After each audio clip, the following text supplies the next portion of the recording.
Today's kind of a special episode for me, both in terms of number of episodes, 20, and who my guest is today, another podcast host who has been around a long time and has been very inspiring to me.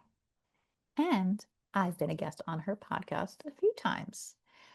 I'm going to be introducing you today to Michele Lamoureux, who is the host of Her Starring Role, which is a podcast formerly known as The Good Life with Michele Lamoureux.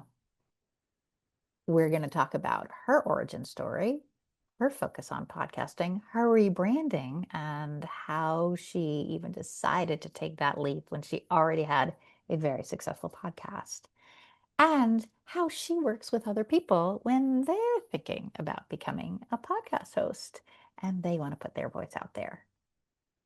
Welcome to Surfing the Quicksand.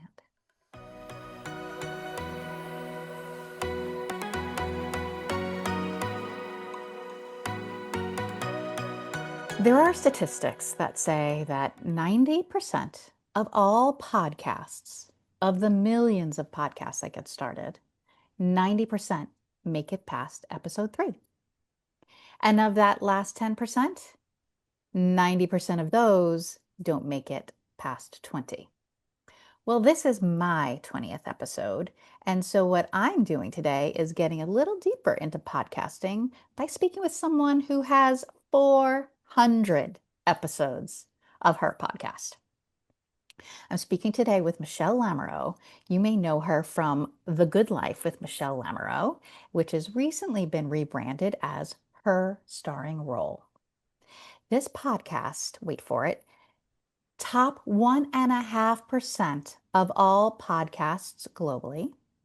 She's hit number 7 in the United States in her category, and she reaches women in over 80 countries and is in the top 10 in many of them. Her commitment as an award-winning podcaster, an author, a speaker, and a certified life and holistic health coach is to invite women off the sidelines and step into their starring roles. She interviews New York Times bestsellers, world-class experts in their field to bring topics of all sorts of topics, just like me, only maybe a little lower in stature, to audiences of these women to inspire them to move forward and really take ownership of where they go next. I'm so excited to introduce you to Michele, and we're going to talk podcasting, her life, my life, and maybe if you've been interested in podcasting, your life and future too. Welcome, Michele. So excited to be with you today, Kathy. This is fun. You were my ninth guest on my show and a repeat guest after that because we had such a good time connecting and you shared so much value. So this is fun, kind of full circle moment. It really is. And I know you were actually one of the first people I reached out to when I said, oh my gosh, I'm doing this, right? Not only as a, hey, I know you kind of coach people and you talk to people about this as a living, but just like, hey, I was part of your story and your startup. I would love for you to be a part of mine.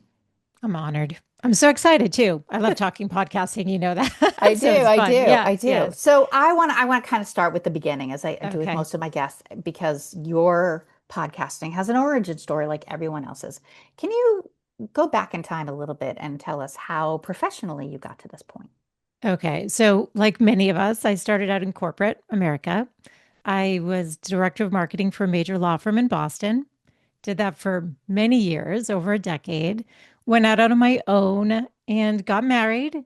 And when I was about 37, my husband started listening to podcasts. We were watching the show Lost, if anyone remembers that My show. favorite. Okay. And we never saw the ending, by the way. Oh, Separate story, but I know we need to still see how that ended. But my husband said to me, you've been wanting to get your voice out in the world. I'm listening to this podcast all about Lost. This is the future. hmm.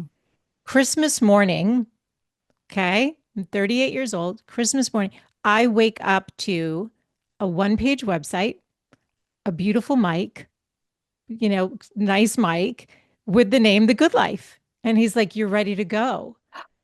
And I was like, oh, okay, I'm doing this. And I did. I just jumped right in. I didn't know anything about it. I probably searched some YouTube videos at the time and figured out how to get the RSS feed. Like all this stuff is so different now than it was back. So this was 2008, just for clarification, 2008. If I had to guess, there were probably a couple thousand podcasts at that time, and people's knowledge of podcasts at that time, they probably weren't early adopters of tech like my husband. So I think that's who was listening. And I saw, so that it's called the podcast landscape 2025 report. I pulled up some stats too because I was just curious. So it says 96% of Americans now know the word podcast, and 55% tune in monthly. So very different than 2008. But I had a show at the time. I was doing just solo casts, and then I became pregnant with my daughter.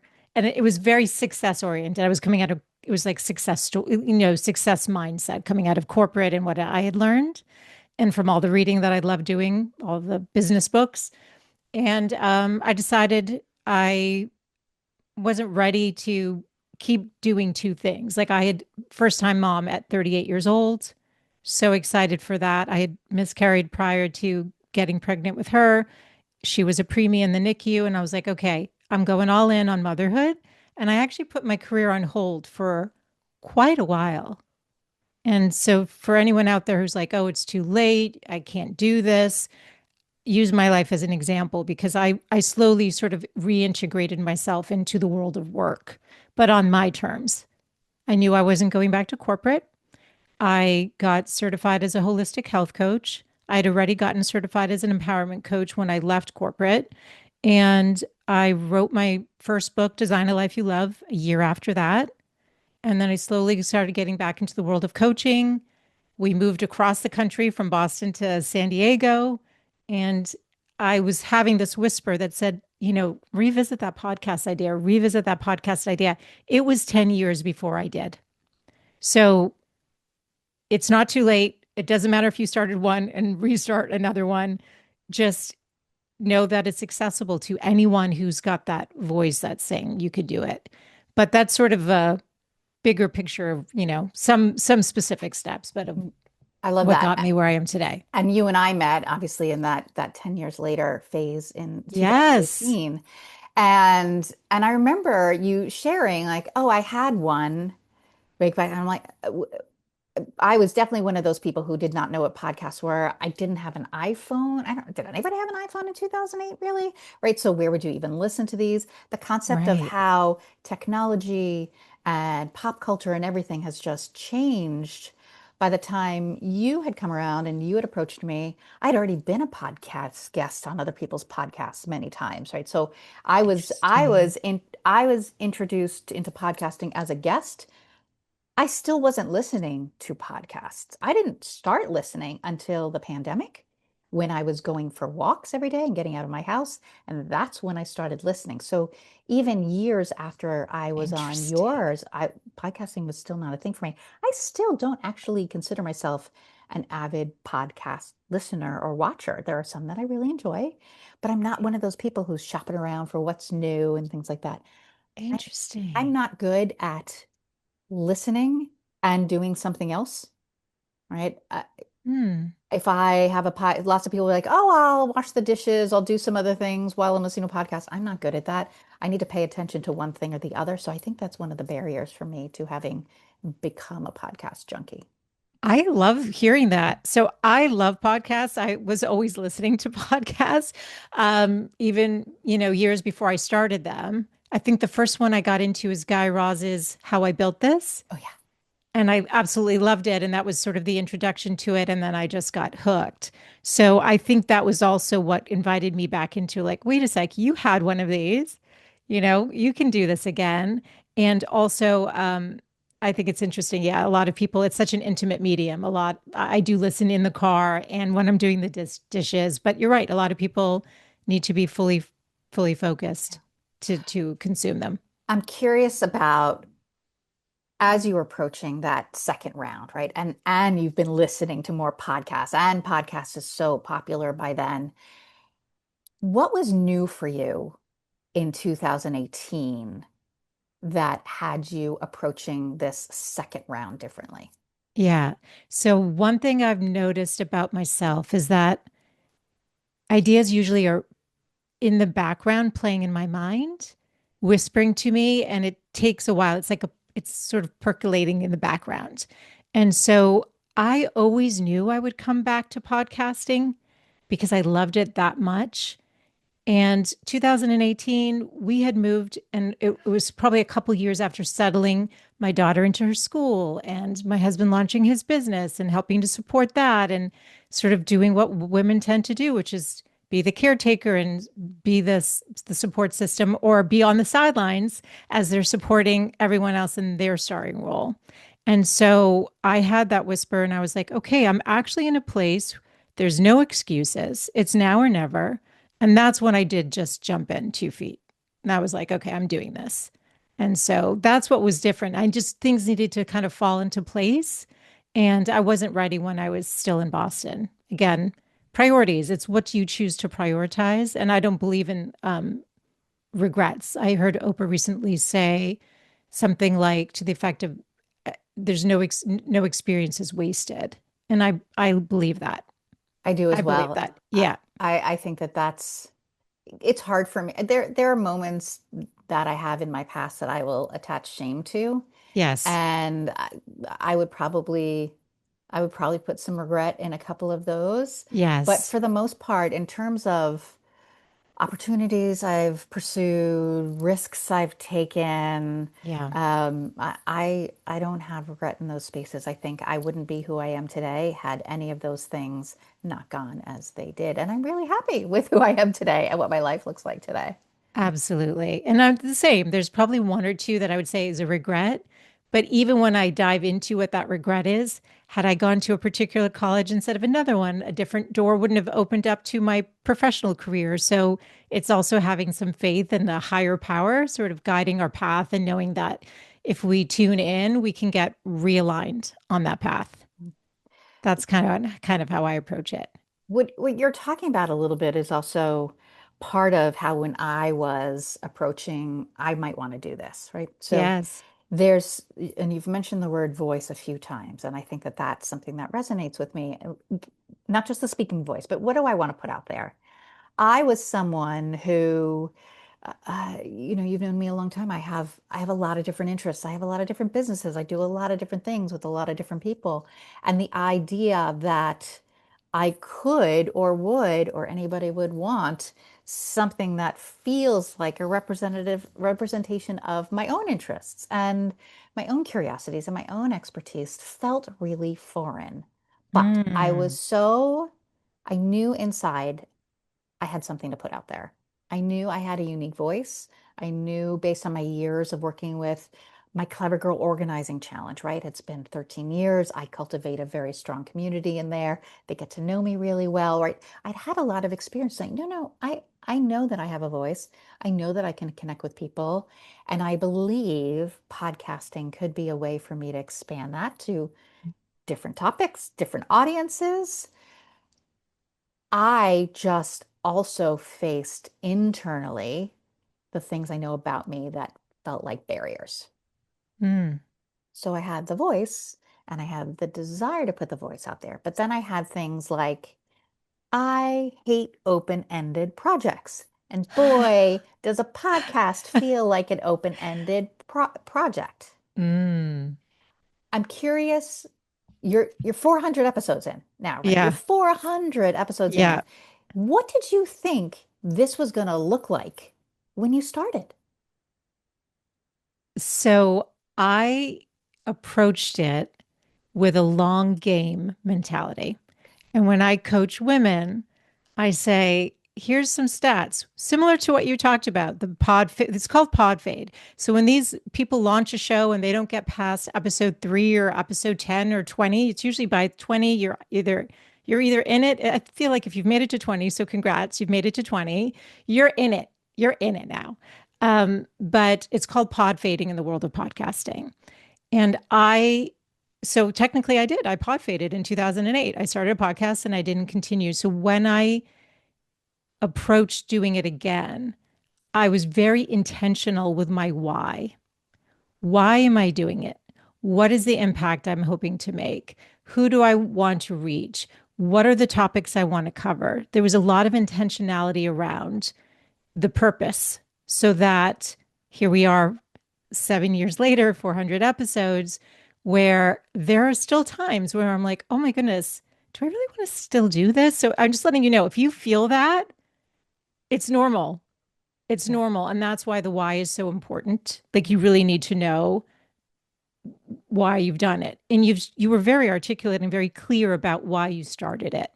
So I just knew that I was committed. And I also gave myself this idea of like, go for a year. And then when the year mark came, it was like, okay, well, let's keep going. And then you get these dream guests on all of a sudden. And you're like, oh, wait, there's so much more to this. Like, keep going. And so you Yeah. have to be your own cheerleader and also connect back to, am I still making an impact? Am I reaching the people I want to reach? Is this doing what I intended it to do? Do I need to pivot and change? Is there more to this story? And if it's not, it's okay to also stop. Yeah. There's celebrities and former presidents who've launched podcasts and they didn't know what they were getting themselves into either. Like it's for everyone. And also you just have to temper expectations of what it really means to have a show. And we can get into more of that if you want. Yeah, I do want to talk about that, but I want to go back a minute and talk about you get big guests. You get dream guests, right? You lit up when you said that. Can you dish a little bit about Sure. some of those kind of the dream guests that you've been able to have on and how it came about? Okay. So I will say, um, I'm pretty certain, Kathy, when I interviewed you, we didn't see each other. So the first 2 years I was on Skype because also the technology isn't what it is today. So if somebody's launching today, there's Zoom, which we're using. There's something called Riverside FM, which a lot of people use. It creates great videos. I already had the Zoom, so I kept it. So I wasn't even seeing my guests. One thing I was very intentional about was just putting myself out there. So there was an author who, when I reached out, hadn't hit the New York Times bestseller list. I had heard about him on another podcast. I did a cold outreach. He wrote a book that I found fascinating. So my dream guest may not be your dream guest or someone else's. He wrote a book called Breath, The New Science of a Lost Art. His name is James Nestor. He's a journalist. And I was like, this book is phenomenal. It would be such a dream to have him on. I was probably in year two. He said yes. He came on, never saw him. It was all over Skype, which I'm thinking back to. I'm like, oh my God, I feel like I've seen him. But no, I was recording in a closet that was like 2 by 2 for an hour, sweating by the end of it, and never met the man person, like never saw him, just heard his voice. That was such a dream guest for me, but it was a complete cold outreach. It was a thoughtful email, not generated after ChatGPT wasn't even what it is now. Mhm. I would say never use ChatGPT if you're going to reach out to a guest and have a meaningful connection, say something like a potential guest. And it was amazing. And then next thing you know, I saw he was on Rogan and he's like all over the place. And I'm like, oh my gosh, I reached out before this like tipping point happened, and maybe I would have talked myself out of it and been like, oh, he's not going to come on your show now. But it's important not to do that to yourself. All somebody can say is no, right? Yeah. All they can say is no. So where I'm at this point, probably about 2 to 3 years in, publishers, PR agents that represent world renowned people started pitching me. They started pitching me. And so I started paying attention and saying, oh, wait, I like what you're sending me. By the way, this is what I do. And now they consistently pitch me. So that's where I'm at now. But this is part of like the mindset. It's the long game.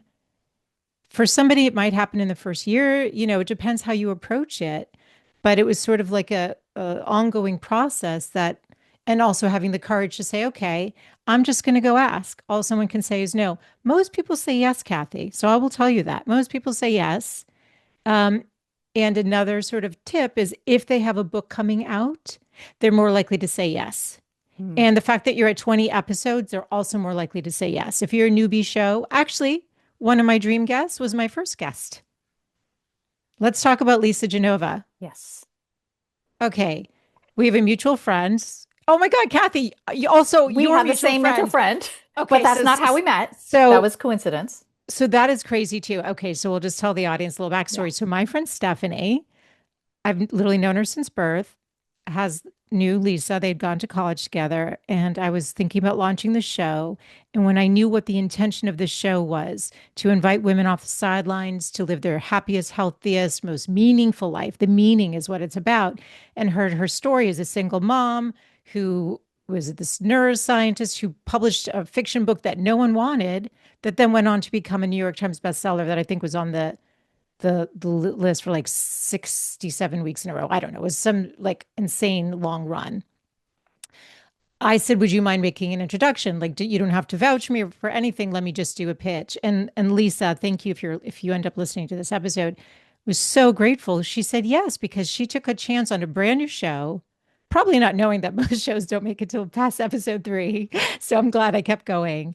But Lisa still continues to be a dream guest, and she's been on numerous times as well. And if But people don't know that, like if Lisa Genova is not a household name, yes, Still Alice is probably her best known title, which then went on to be an Oscar, major motion. like an Oscar. I think Julianne Moore won the Oscar for that role playing in Right, that movie. So it right, became very huge, and she has continued to publish amazing books around chronic disease and novels or novelizations around chronic disease and brain-based issues and all correct. sorts of things. Just really Yes. tremendous. And TED Talks and just enormous. She's a real She's huge. phenomenal. To me, she's a rock Yeah. star. That's what I Yeah. said. We throw parades for football players, right? And I'm like, people like you deserve Yeah. those kinds of accolades. So to me, that's a dream guest. Again, Yeah. everyone's dream guest is different, but she fit the model of what I wanted to show other women is possible. When you hear that whisper, you trust your intuition. She so easily could have written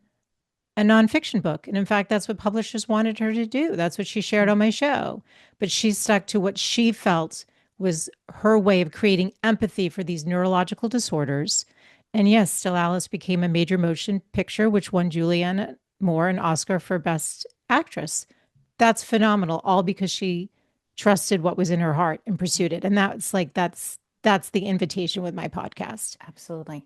And Yeah. I'm going to say another I would have considered dream guest. I don't know how you felt, but my introduction to Dr. Mary Claire Haver, Yes. the kind of the menopause person of the world right now in my world, my first exposure to her was on your podcast. Oh, interesting. Menopause ended up being a very hot topic. I covered it many times Yeah. because I got a lot of feedback that women were like, "How did I not know this information?" And that's what happened to me. I didn't know the information, and so that's also what I try to pursue with the show. It's like, how do you help women live happier, Yeah. healthier, and more meaningful lives? If you're not at your best mentally or physically, or your health isn't, then it's hard to pursue your purpose and meaning. And I obviously spent a lot of time on all these things, as you do, kind of the midlife women approach, and menopause is a big part of it. It's not everything, Yes, but it may not be everything for all of my podcast episodes, but everybody listening probably is about to go through it, is going through it, or is kind of on the other side of it. So it is a common thread, I think, amongst my listeners and absolutely. watchers. Absolutely. But advice I would Yeah, say yeah, for you or anyone, just ask. yes, It's not personal, it's business. And they might have gatekeepers and they might say, "What are your downloads?" And what, so fine. You just offer what you can. Here's yeah. my background. I've been a guest. You create the pitch that's heartfelt, that I, invites them on. I did that for when I published my book in 2017, and I had Okay. Geraldine Thomas, who you have also interviewed. She and I had been talking, and she said, who do you want to do your forward? Like, who feels like a big ask for you?" And I said, Ari Tuckman. She said, "Great, go ask him." Like, what? And he said yes, and he wrote the forward to my book, right? See, It was the same thing, and cold and but genuine and authentic outreach about who I what I thought of him, why I thought he'd be great for my book, and he was a yes, and it was amazing. So and it is you're amazing. inspiring me. You're inspiring me to kind of Right? think about, because what I haven't done is thought about. I'm very lucky. I have a really rich network of people that when I started Yes. this outreach, I said, "Would you consider?" And they all said, "Kathy, yeah, anything for you. Great." I'm Yes. very lucky that I have a rich network that way. But I'm going to run out of those people. And I do feel like, yeah, it's been 20 episodes. Maybe people will say, oh, she's not nothing. I'll give her a shot. So you got me inspired. Absolutely. And that's how I started. It was through my network. And actually, I found you, I think, on LinkedIn. I don't Mhm. even know how I saw a post. I was like, oh, I like her. And I want to talk about organizing. And I did an outreach, and then we found out we had Stephanie in common too. And I was So like, oh, funny. that's so funny. I could have just asked Steph for the intro, Right. which is very funny. But yeah, we found each other. And then Geraldine was Yes. listening to my podcast, Yes. Yes. She was listening to your podcast independent of you. and she mentioned me. I'm like, I know Michelle very well. I'll introduce you. I'm Yeah. sure she'd love And to then have she you. became a guest. So that's the thing. Yeah. It's you So start with funny. your net. It's good to start Yeah. with your network, but do have the dream guests. Yeah. Good. Yeah. I want to talk about the pivot, right? Her starring role, the idea of kind of refreshing, rebranding, reapproaching what you're doing. How did this come about? What was a driver for you? Yeah. So I helped 7 people launch a show in the last few months. And I was taking them through my methodology, which starts with your why. And then and they said, how important is a name? And I'm like, it's really important. And I never resonated with the name, even though The Good Life is a perfectly good name. And I had the URL, thegoodlifecoach.com. I had that back in 2008, but it didn't feel like me. My husband came up with that for me. And it was, like I said, it was a good name and it did fit the intention, but it wasn't all of me. And part of the invitation with the show, or even when you're podcasting and using your voice, is to truly start stepping into who you are, the most authentic version of you. And I had, as part of my intro, when I would introduce my show, this is to invite women off the sidelines into her starring role. And it just felt right. I'm like, that's it. That is the name. It's her starring role. The invitation is, I don't want you to be 85 at the end of your life, looking back, going, I lived for everyone else. I never had that moment. That even makes me want to tear up just thinking about it, Kathy. I don't want that. I want any woman who's got a dream, who's got those whispers. And here's the thing, for some woman, it might be literally to build an empire. Like she may have these grand visions. And if that's the dream that's in her heart, that is what she should pursue. And for someone else, it might literally just be like, I need to prioritize my health. I put everyone else first. My starring role is about reclaiming my health so I can live the longest, healthiest, most wonderful life so I can travel and do other things. Everyone's journey is their own. And I think if we tune in, we know what that is. But it was really helping these other people through my methodology that I got reconnected and I finally got clear. And everyone said, don't change the name. You've built this up. Are you sure you're going to change the name? I said, there's people who subscribe, they have the URL, it'll redirect. What's most important to me now is to be true to myself and to let whoever that name resonates with to come on over and check it out. I can see it feeling like a big risk. And I'm so fresh into it. I know how seriously I took the name, and I was thrilled when we found it. It was kind of evolved through a group chat of some of my best work girlfriends. Yeah. And as soon as I had it, I was like, oh, I love this. I love it. Yes. And Yes. and there was never a waffling. Like it felt real. And I felt the same way about Clever Girl Organizing when I came up with that name. So I was like, oh, so I know that. So the idea that I might reach a point where like, oh, you know what? Surfing the quicksand, that's not you anymore, or that's not this anymore. You've evolved. This has evolved. Would Yes. feel like, oh, but it's like my baby. Yes. And if you cross that bridge, you will Yeah, navigate that yeah, and know that it's okay. A lot of people do it. Some people change the name of their show if they put out a book just yeah. for a short period of time, or they name it, it could be the Kathy Vine Show. Depending on where you go, you may become the brand. For Yeah, me, her starring role, she is who this is for. yeah. This isn't about me. I'm the conduit. I am not the star. My journey is to be the star of my life in the ways that are important to me. And it's for her, you, whatever woman's listening that says, yeah, I've been on the sidelines too long. I want to have them feeling inspired and give them actionable tips so they feel like it's truly possible. One of the things I want to make sure that people who are watching or listening to this know about you, if you are new to them, is that I do think that that is your special gift here in podcasting is you really you're there to be an interviewer. You research very heavily.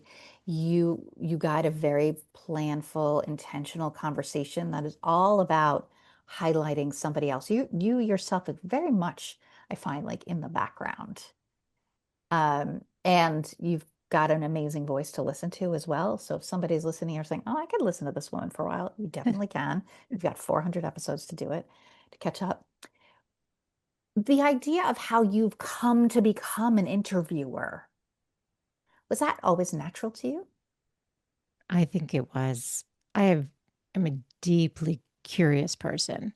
So when I was in corporate and thinking about going to law school, I started as a paralegal and I was interviewing, I'm putting in air quotes for somebody who's not watching, all the attorneys. There was 90 corporate attorneys and I would like work with them and I'd be like, "Hey, should I go to law school? What did you like about it?" And I was, interestingly enough, part of the reason I didn't end up going was 80% of them said, "Don't go to law school, go get an MBA. And if you do get a GAD, go get an MBA." And I was like, "Okay, why don't I just go get the MBA," which was my plan. And then I ended up becoming director of marketing of that same firm at 27. So my trajectory kind of changed and it was wonderful when it, when I was in corporate. But yeah, even when I was the full-time mom, I'd go up and I'd ask the moms, "What did you do before you were a mom?" Like genuine curiosity. So I think I really want to learn and I want to extract from my guests. So it's, yes, I think it's natural. And I do prepare though, for sure. You mentioned that. I interview a lot of authors. Sometimes it'll be like 300-page books. I'll have 3 interviews in a week. I've read those books cover to cover. And I get almost like an energy download. I know that might sound odd, but like I get a sense of who the person is as much as what they're trying to share.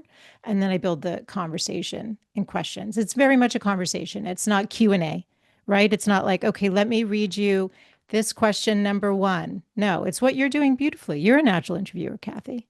Thank you. I think some of that is when you're in HR, right? You Yes. not only interviewing candidates, but constantly just scanning the organization and having meaningful conversations with leaders and managers and employees. And it absolutely needs to be about listening. Yes. And I really remember I was at Millennium Pharmaceuticals, so this is Mm, 2001, 2002-ish. And I remember there was a leader I really respected, a woman, and she and I had had a conversation. She said, the most important thing that leaders do is ask good questions. And I mm. just remember that I knew that about myself already, but I hadn't brought it forward as this is the most important thing I need to be doing. And that really, again, for 25 years, I think set the tone for how I get to know people and how I bring other people's stories to life.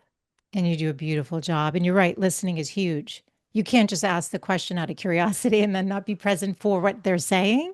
And then it's also sort of intuitively knowing if it's gone too far off path and how to weave it back. And, it just, yeah, the more you do it too, the the easier it gets.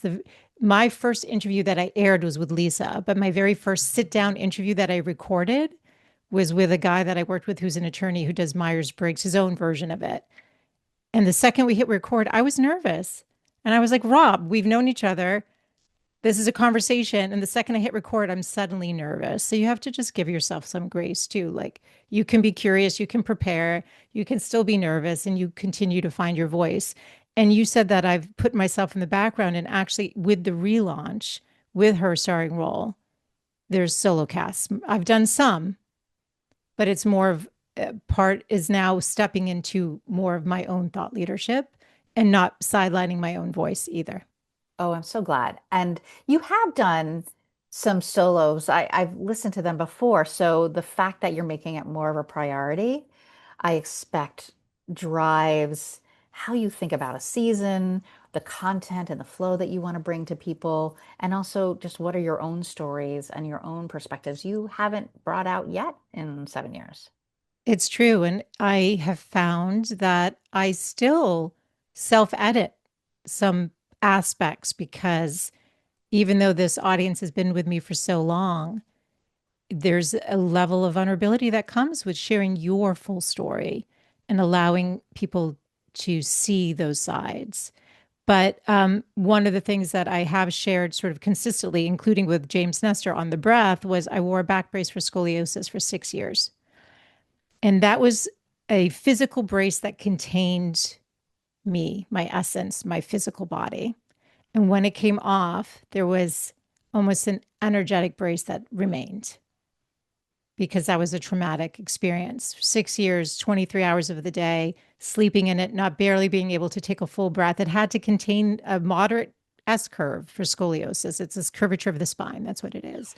And so living like that from the ages of 10 to um, 16, in going to high school, I didn't have to wear it all the time, but it really impacted sort of how I showed up. And so it became baby steps. I did musical theater as a kid, reclaiming my voice in that way, taking singing lessons as an adult. It's sort of what I said. It's sort of like these baby steps, and podcasting is another way. And I'm ready 7 years in. So this is why you have to give yourself grace. It's not about being perfect. It's like do the best you can with where you're at based on your life experiences and your readiness to put yourself out there. And her starring role is that invitation, not just for my audience, but it's for me too. I love that. I and that story around your continued baby steps of stepping in, and again, hearing you talk about, I don't want to be 85 and look back on things, right? You got a long, long way till 85, and I know you will continue with those baby steps, and if we're lucky, we get to witness some of them. Yes. I had my own, and I had shared with you. Similarly, I recorded my first episodes. My first guest was not the first one that I recorded, and I started, and a really good friend, and I was locking everything down. And I start with a wonderful introduction, and about 2 minutes into it, I'm like, didn't hit record. Hold on. And of course she's so, graceful and generous about it. We're, Kathy, we're good. We're good. It's so helpful when you have people who are cheering you on and they get it that it's these things happen. And sometimes you have technology snafus, all sorts of things can go on when you're trying to do something like this. Totally. And I had a dream guest where we started. This was like 100 episodes in. And I was so excited that I was like, literally, but it was about 30 seconds. And I'm like, I didn't hit record. That was the only time I'd ever done that. And it was because this person meant so much. And then you're just not as much on your game. Yeah. So, and then from there, it was great. And she Yeah. was great. Oh, she's like, she had her own podcast. She's like, oh, I've done that a few times. People don't care. But I do think a lot of people know podcasts because they see big, big stars and big, big celebrities who are sitting in a living room set or a desk set, and there's audio visual, but there's a team and there's staff and there's production assistants and engineers and everything else. Um, Most people don't do that. right. I'm lucky. I have an engineer who's helping me out with some editing and things like that. Everything else is me. Yes, exactly. And for me too, other than the podcast editing, but I still go through and do the cuts, meaning I say these timestamps, it went the wrong Yeah, way, or same. the dog was barking, or something happened, or the video glitched, and I give him the timestamps, and then he gets it up for me. Yeah, When I in 2008, it was all me, but it was very different. The way you would do it was very different. Now it's if you can outsource, outsource. yeah. That part of it, just outsource. And I look at it this as, I'm a business owner, right? So some of this is absolutely marketing, and hopefully it grows my career coaching and resume writing business and virtual organizing and all the other things. But Yeah. this isn't really, I put this out because I think I'm going to make all the money as a podcaster. So any money I spend on it is like a hobby that you spend money on, right? It's greens fees and pickleball court fees. It's a hobby you spend money on. Yeah. And so that was important to me when I first started. And I talked to you about this. I'm like, where do I spend money? Where don't I spend money? Where can you get away with cheaper than you think? Is this part of the coaching that you do with people? 100%. And I will say, you're right. You get Amy Poehler launches a podcast. At the end, there's the custom music and the all the people and the producers and the set design or whatever it is, and you get the litany of names. You're like, wow, that's amazing. Most of us don't have that, and also 1% of the podcasts have like 90% of the audience, right? These big shows, the Mel Robbins, the Joe Rogans, the uh, I can't think whatever her name New is. Heights, Caller Daddy, all of them. Yeah, Yeah, Call yeah, Her yeah, Daddy yeah, was the yeah. one I was thinking. Right, exactly. Diary of a CEO. They have like everyone's tuning in. So we don't have, most of us don't have that. So that is partially why you do need to have your passion for it. You need to know your why for it. You need to know how much money you're willing to commit to a podcast. I've never gotten sponsors. I've never done the outreach for sponsors. I may at some point, it would need to be someone, a company or a service that I believed in order to do that. It started out as a passion project, and I knew that. And now, even 7 years in, I'm thinking about it. So I would say to you, Kathy, or anyone starting, I encourage people to think about that sooner. Even potentially getting sponsors before you launch on the promise of what you're going to do. I know that sounds out, but no, seriously, because if you, it let's depends on who your target is. There's people who would want to have their name there, and it's you know what your costs are. So even if it just covers the cost of producing the show every week, Yeah. No, doesn't have to make money. that's helpful. And I am thinking about that. I've been lucky. I've had people who gave kind of discount codes to my audiences and things like that. And for the first time that happened, like, I'm a real podcast. I have a code. I have a code to share with my Yes, listeners. That was so cool. yes, yes. But the when I, for instance, and I had done some research, I didn't want to have to unwind things. So, for instance, when it came to the music, right, there's a million places where you can get free podcast theme songs. But what I knew was if I ever wanted to monetize on YouTube, you can't use essentially a lot of it. So I found somebody that I liked through listening to it, and I contacted him and I said, I really like this song. Can I buy a license to use Perfect. Rutherford, right? And he was so pleased that I reached out to him, and it was and it was actually human. I promise it was definitely human that I was talking to. And I was first I was like, oh, this is going to a bot. But I'm like, I don't want to have to, a year or two later, like, I just lost my theme song because I didn't think in the beginning about the long game. 100%. But I've also changed my song. And with her starring role, it changed again. So I've changed it probably 3 times now Yeah, because at some point it didn't feel right anymore. So it's okay. But I did also buy the extended license when I did it. yeah, yeah. Yeah. I want to, before I switch to the quicksand 3 questions, I want to talk about if somebody is interested in starting a podcast and this has Yeah. inspired them a little bit more, how can they work with you? What kind of work can they expect that you'll do together? So basically, I dive into why now, who they want to reach. And we go through a series of questions and really dig into, a lot of people wonder, is podcasting right for me? There's so many out there. Is this, is there a place for my voice? So let me just start there because yes, the answer is yes. We talked about, there's about, I don't know if you mentioned how many, but there's over about 4 million podcasts. Of those, there's like a fraction, less than 50% that are actually producing consistent regular podcasts every week. So if you think that there's a billion blogs out there and you like using your voice and you want to teach every week or you want to do interviews like Kathy and I do, then there's a place for you. But you need to look at a lot of things like, how much time do you have per week? Because depending on how much time somebody had, I might actually say, you know what, to start, go guest first. Don't launch your show. It depends. If you want to do interviews and you're going to be interviewing authors, we'd be looking at, well, again, how much time do you have? For me, it's, 8 to 10 hours a week. I don't know how much you're putting in right now, but it's a lot more work than people Yeah. anticipate, which is why I think there's a lot of people who pod fade. They don't anticipate the time, they don't anticipate the cost, they don't they're like behind the 8 ball because they're like, oh no, I haven't produced enough content and now it needs to come out consistently. And then they give themselves permission not to do that. So we look at all that kind of stuff. Can you do it consistently every week? What's the candor going to be? What's the tempo going to be? Or is it going to be interviews and solo casts? And we just dive into all aspects of it. Um, but the why and really getting that nailed down and why now and who you want to reach is like really at the heart of it. And once we do that, the rest of it is, I demystify the tech. I demystify um, all of it. I get into whatever they need to know. How do you get guests? How do you um, get ahead so you don't fall behind? How do you batch record? All those kinds of things. Yeah. I'm lucky that I am organized. I'm organized in life. I'm organized in my thoughts. I like systems. My engineer that I work with, we've set up a really nice flow and Yeah. process around how we interact. But that didn't, even though I am organized, that didn't come without design. right? They didn't come Right. out without thought and experimenting a little bit like, oh, you know what, this isn't working. We got to change this.